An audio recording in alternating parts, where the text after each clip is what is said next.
మేమంతా హెచ్ఎంటి అనే ఒక ప్రెస్టీజియస్ సంస్థలో 30 సంవత్సరాల పైగా సర్వీస్ చేసి రిటైర్ అయినటువంటి ఉద్యోగస్తులమే. మా కష్టాలని చెప్పుకోవడం కోసం నిన్న మిత్రులు తీన్మార్ మల్లన్న గారిని కలవడం జరిగింది. ఆయన వెంటనే ఇమ్మీడియట్గా స్పందించి, సార్ మీరు రేపు మన స్టూడియోకి రండి, మీ బాధ ఏంటో మనం పరిష్కరిద్దామని చెప్పారు. ఆ విధంగా ఈరోజు మార్నింగ్ మేము వారి స్టూడియోకి రావడం జరిగింది. ముందు వారికి ధన్యవాదాలు తెలుపుతున్నాను.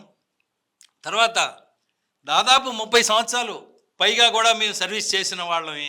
ఈరోజు అయ్యా మీరు న్యాయం చేయండి, అయ్యా మీరు న్యాయం చేయండి అని ప్రతి వాళ్ళ దగ్గరికి వెళ్ళి అడుక్కునే పరిస్థితి, ఒక రకంగా చెప్పాలంటే అడుక్కునే పరిస్థితికి వచ్చామనంటే దీనికి కారణం ఎవరు అనేది ఒకటి ప్రేక్షకులు ఆలోచించాలి. మాది government company, public sector undertaking, ఎంతో వైభవంగా నడిచింది ఒకరోజు. కానీ కొన్ని సంవత్సరాల నుంచి అది కంపెనీ లాస్లో నడుస్తుంది. ఈ లాస్ కారణం ఎవరు? రిటైర్ అయిన ఉద్యోగస్తులకి బెనిఫిట్లు ఎందుకు ఇవ్వడం లేదు అని ఎవరూ ప్రశ్నించడం లేదు. అందరి తరపులు తడుతున్నాం. దాదాపు 2018 నుంచి 6 సంవత్సరాలుగా మాకు రావాల్సిన పిఎఫ్ కానీ, గ్రాట్యుటీ కానీ, లీవ్ ఎన్కాష్మెంట్ కానీ ఈ రోజు వరకు మాకు సెటిల్ చేయబడలేదు. మా ప్రభుత్వాన్ని అడుగుతున్నాము, మేనేజ్మెంట్ని అడుగుతున్నాము, కానీ ఎవరు స్పందించలేదు. ఎప్పుడు వస్తాయో కూడా కనీసం చెప్పట్లేదు.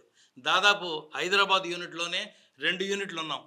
ప్రాగా టూల్స్ అనేది ఒకటి, హెచ్ఎంటి మిషన్ టూల్స్ అనేది ఒకటి. ఈ 2 సంస్థల్లో కలిసి దాదాపు 260 మంది రిటైర్డ్ అయిన ఉద్యోగస్తులు ఉన్నారు. ఈ 260 మందిలో కూడా 40 మంది వాళ్ళ అమౌంట్ రాక దానికోసం ఎదురు చూసి చనిపోయారు. వాళ్ళ కుటుంబాలు చాలా దీనావస్థలో ఉన్నాయి. కనీసం మందులు కొనుక్కోవడానికి డబ్బులు లేవు. ఎవరిని అడగాలో తెలియదు, ఎప్పుడు వస్తాయో తెలియదు. అందుకని మేము ప్రతి ఒక్కరి డోర్ తెరుస్తూ అయ్యా మాకేదైనా న్యాయం చేయండి, న్యాయం చేయండి, న్యాయం చేయండి అని అడుగుతున్నాం. కానీ ఇంతవరకు ఎవరు దాన్ని స్పందించట్లేదు దానికి. కాబట్టి మీడియా ద్వారా అన్న కనీసం కొంతమంది అన్న కళ్ళు తెరుచుకొని అయ్యో ఇంత కష్టాలు పడుతున్నారా వీళ్ళు, రిటైర్డ్ అయిన గవర్నమెంట్ ఉద్యోగస్తులు ఇంత కష్టపడుతున్నారా అని సానుభూతి అన్న తెలుపుతారని, ఇది పై లెవెల్ వరకు కేంద్ర ప్రభుత్వం వరకు దీన్ని చేరుస్తారని మేము ఆశిస్తూ ఈరోజు మీ తలుపు తట్టాం. మీరు దానికి స్పందించారు. అయితే మిత్రులారా, ఇప్పుడు ఈరోజు 7-8 సంవత్సరాలే కాదు, అంతకుముందు కాంగ్రెస్ గవర్నమెంట్ ఉన్నప్పుడు కానీ కంపెనీ ప్రాబ్లమ్స్ ఉన్నప్పుడు, మరి అప్పట్లో మన్మోహన్ సింగ్ గారు ప్రధానమంత్రిగా ఉన్నప్పుడు అతను ఒకటే మాట చెప్తుండే, ఏదేమైనా కానీ పబ్లిక్ సెక్టర్స్ ఎంప్లాయీస్కి వాళ్ళ జీతాలే మొదలు తక్కువ, వాళ్ళకి టైంకి శాలరీస్ ఇవ్వాలి, వాళ్ళకి అప్పు కావాలంటే ఫ్రీ ఇద్దాం కానీ మనం ఎక్కడ వాళ్ళు మరి క్లెయిమ్ చేయొద్దని చెప్పేసి మాకు ఎప్పుడే కానీ శాలరీస్ డ్యూ పెట్టకపోతుండే. ఏ ఒక్క ఎంప్లాయీ రిటైర్ అయినా కూడా టైంకి వాళ్ళ పేమెంట్స్ డ్యూస్ అయితే ఏముంటాయో, రిటైర్మెంట్ బెనిఫిట్స్ ఏమైనా ఉంటాయో, గ్రాడ్యుటీ కానివ్వండి, పిఎఫ్ కానివ్వండి, పెన్షన్ అమౌంట్ కానివ్వండి, మాకు ఇంకా రావాల్సిన శాలరీస్ డ్యూ ఉంటే ఇమ్మీడియట్ పేమెంట్ చేస్తుండే. కానీ గతంలో ఇప్పుడు చూస్తూ ఉన్నాం, స్టేట్లో మటుకు మనకు మొన్నటి వరకు టీఆర్ఎస్ గవర్నమెంట్ ఉన్నప్పుడు 9 మంది ఎంపీలు ఉండే. మేము ఎన్నిసార్లు అప్రోచ్ అయినాం, కనీసం మీరు పార్లమెంట్లో మా ఇష్యూ రేజ్ చేయండి, క్వశ్చన్ అవర్ ఇష్యూ రేజ్ చేయండి, కాలింగ్ అటెన్షన్ రేజ్ చేయండి అని చెప్పేసి ఎన్నిసార్లు చెప్పినా ఏ ఒక్క ఎంపీ పట్టించుకోలేదు. కానీ ఈరోజు మేము చాలా సంతోషంగా ఉన్నాయి ఏంటంటే స్టేట్లో మనకు కాంగ్రెస్ గవర్నమెంట్ రావడము, మరి ఇంతకుముందు అయితే ప్రాబ్లమ్స్ కాంగ్రెస్ గవర్నమెంట్ మనకు క్లియర్ చేసిందో ఇప్పుడున్న ముఖ్యమంత్రి గారు ఆయనకు అన్నీ బాగా తెలుసు. ఆయన కొత్తగా ఫస్ట్ టైం మినిస్టర్ కాలేదు, ఫస్ట్ టైం ఒక సీఎం కాలేదు, ఆయన చాలా ఎక్స్పీరియన్స్ పర్సన్ కాబట్టి ఆయనను అప్రోచ్ కావాలంటే మాకు ఒకటే దారి, మనకు తీర్మానం మల్లన్న ద్వారా మన అప్రోచ్ అయితే మాకు ఈ ప్రాబ్లం సాల్వ్ అవుతుందని చెప్పేసి నిన్న మేము కలవడం జరిగింది. మరి ఆయన కూడా మాకు అష్యూరెన్స్ ఇస్తున్నారు ఏంటంటే తప్పకుండా మిమ్మల్ని తీసుకుపోయేసి మీ ప్రాబ్లం మేము సాల్వ్ చేస్తామని చెప్పడం జరుగుతుంది. అంతేకాదు మిత్రులారా, మేము ఫస్ట్ ఏమంటున్నామంటే ఇప్పుడు దాదాపు మేము ఇండియా మొత్తంలో ఉన్న 6 యూనిట్స్లలో 600 మంది ఎంప్లాయీస్ రిటైర్డే ఉన్నాం. ఇప్పుడు మా హైదరాబాద్లోనే ప్రాగా హెచ్ఎంటీలో వచ్చేసి దాదాపు 40 మంది చనిపోయారు. ఇప్పుడు మేము ఏమంటున్నామంటే మేము సీరియల్గా ఇవ్వండి, మాకు పైసలు లేకున్నా సరే మెల్లమెల్లగా అయినా సరే సీరియల్గా మాకు మాట ఇవ్వండి, ఏ రోజు వరకు క్లియర్ చేస్తామని. కానీ కాకపోతే ఎవరైతే చనిపోయిన ఎంప్లాయీస్ ఉన్నారో, ఎవరైతే రిటైర్డ్ అయ్యి చనిపోయినారో లేదా సర్వీస్ నుండి చనిపోయిన ఎంప్లాయీస్ ఉన్నారో ఫస్ట్ వాళ్ళకి క్లియర్ చేయని చెప్పేసి అడుగుతున్నాం. ఎందుకంటే ఇంట్లో ఎవరైతే ఒక ఇన్కమ్ సోర్స్ అయితే ఉంటుందో ఆ వ్యక్తే చనిపోతే ఫ్యామిలీ ఎట్లా నడుస్తుంది. మనం చూస్తున్నాం ఇక్కడ పరిస్థితులు ఎట్టున్నది. మరి మేము హెచ్ఎంటీ ఎంప్లాయీస్ మా శాలరీ చెప్తేనే అందరూ నవ్వుతారు, మీకు ఇంత ఘోరమైన శాలరీ అని. మొన్న నేను ఇదే విధంగా ఒక సెక్రటరియట్ ఆఫీస్ పోయినప్పుడు అక్కడ లిఫ్ట్ నడిపిస్తున్నాడు ఒక బాయ్.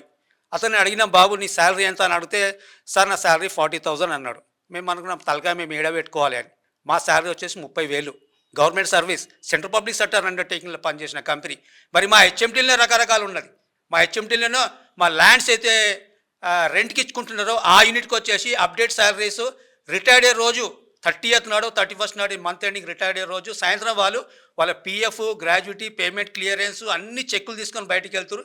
ఎవరైతే ఒరిజినల్గా మేము మిషన్స్ నడిపిస్తున్నామో ఏ మిషన్స్ అయితే మేము అమ్మేసి మొత్తం టోటల్ ఇండియా కానీ లేకుంటే మేము సెంట్రల్లో సప్లై చేస్తున్నాం, మాకు శాలరీస్ క్లియర్ లేదు.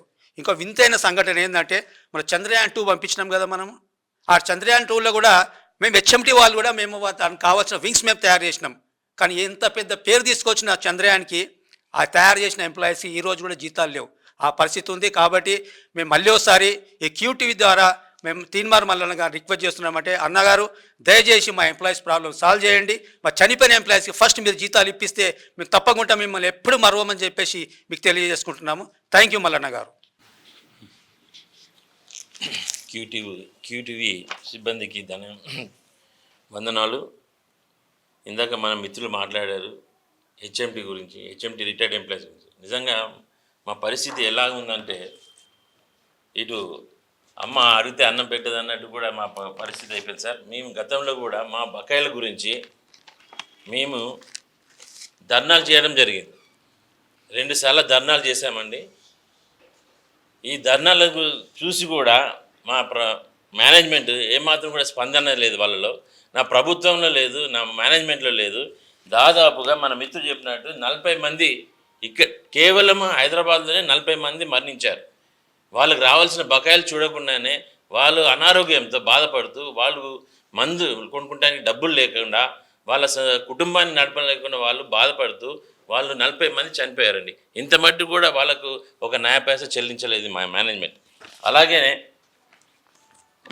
మేము ప్రైమ్ మినిస్టర్ ఆఫ్ ఇండియా గారికి, ప్రెసిడెంట్ ఆఫ్ ఇండియాకి, మళ్ళీ మా సంబంధిత ఏదైతే ఉన్నది డిహెచ్ఐకి, మినిస్ట్రీ ఆఫ్ ఇండస్ట్రీస్కి, వాళ్ళందరూ కూడా మేము వినతి పత్రాలు రాయడం జరిగింది, వాళ్ళ లెటర్స్ రాయడం జరిగింది. వాళ్ళ దగ్గర నుంచి కూడా ఎటువంటి స్పందన లేదు.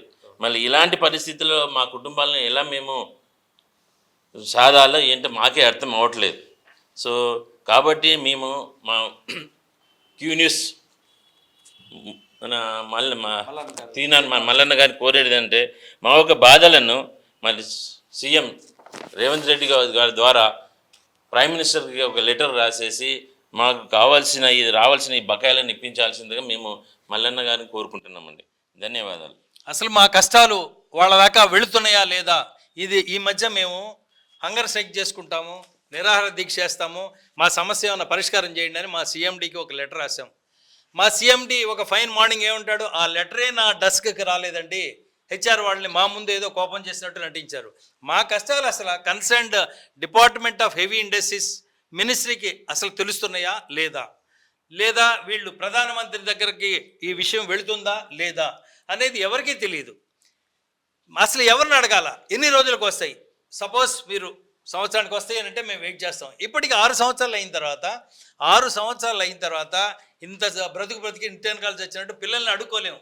మా డే టు డే ఎక్స్పెండిచర్కి పిల్లల్ని అడగాలంటే ఇబ్బందిగా ఉంటుంది, మేము సర్వైవ్ అవ్వడానికి ఇబ్బంది అవుతుంది. పోనీ మా పెన్షన్ ఏమన్నా వేలకు వేలు వస్తున్నాయనంటే కేవలం 3,000 లోపల నుంచి 4,000 లోపల వరకే ఉన్నాయి. కానీ మా పెన్షన్స్ కూడా ఎక్కువ లేవు అన్నమాట. పెన్షన్ మీద ఆధారపడి బ్రతుకుదాము అని అంటే కనీసం సామాన్య పౌరుడికి ఇప్పుడు ఇస్తున్న పెన్షన్ ఏదైతే 3,000 రూపాయలు ఇస్తున్నారో అంతకంటే కూడా అధ్వానంగా తీసుకొని ఎంప్లాయీస్ ఈరోజు ఉన్నారు అని అంటే మా పరిస్థితి ఎంత దీనంగా ఉందో ఒకసారి ఆలోచించవచ్చు. కాబట్టి దయచేసి బ్రదర్ చెప్పినట్టు కొద్దిగా సీఎం గారి దగ్గరికి మమ్మల్ని కనుక తీసుకెళ్ళి వారికి మా కష్టాలు వినిపించి కనీసం కేంద్ర ప్రభుత్వ దృష్టికి కనుక ఈ సమస్యల్ని తీసుకెళ్ళి పరిష్కారం చేస్తే మేము వారికి సదా రుణపడి ఉంటాము. ఇన్ని కుటుంబాలు కూడా వారికి ఎప్పుడు కృతజ్ఞతతో ఉంటామని చెప్పేసి తెలియజేసుకుంటూ ఈ అవకాశం మాకు ఇచ్చినందుకు మీ మీడియా వారికి ధన్యవాదాలు తెలుపుతున్నాం. మీ ద్వారా ఇంకోటి తెలియజేయడం ఏంటంటే సార్, మేము తీసుకుంటున్నది కూడా 97 వేజ్ రివిజన్స్. 97 వేజ్ అది వచ్చింది కూడా మాకు 17 సంవత్సరాల తర్వాత మాకు వచ్చింది. 2014లో implementation 97 wage revision implemented in the year 2014. మేము ఆ జీతాలతో ఇప్పటివరకు కూడా మేము మా జీవనం కొనసాగిస్తున్నాం. జస్ట్ మీరు ఇమాజిన్ చేయండి, ఇప్పటి లోపల మిగతా అన్ని ప్రభుత్వ సంస్థలు అందరూ 2014, 2012 ఇవన్నీ తీసేసుకున్నారు. మాకు 97 వేజ్ రివిజన్ కూడా 17 సంవత్సరాల తర్వాత వచ్చింది. మరి దానికి కూడా మాకు ఎటువంటి ఆర్ఎస్ లేవు, ఏం లేవు. అదేనా ప్రస్తుతం మా జీతాలు కూడా ఇందాక మన మిత్రుడు చెప్పినట్టు మాకు 40,000 నా 50,000 అంతకన్నా ఇంకేం లేదు. ఇవాళ రేపు చూడండి స్టేట్ గవర్నమెంట్ ఒక మెసెంజర్ వాళ్ళ జీతాలు ఇప్పుడు నేను చెప్పినట్టు మన లిఫ్ట్ ఆపరేటర్ జీతమే 40,000 50,000 ఉన్నది. మేము ఒక మంచి గ్రేడ్లో ఉన్నాం. మేము చెప్పుకోవాలంటే మేము కూడా దాదాపు నా సర్వీస్ 38 ఇయర్స్ సర్వీస్. నేను 38 ఇయర్స్ సర్వీస్ చేసి కూడా నా కుటుంబానికి నేను సరి అయిన లైవ్లీహుడ్ ఇవ్వలేకపోతున్నాను. సో ఇది పరిస్థితి అండి. ప్లీజ్ నేను క్యూ న్యూస్ని కోరుకునేది అంటే మా యొక్క ఈ యొక్క సమస్యలను సెంట్రల్ గవర్నమెంట్ దృష్టికి తీసుకెళ్ళి మా యొక్క సమస్యలు తీర్చాలని కోరుకుంటున్నాను. Thank you very much.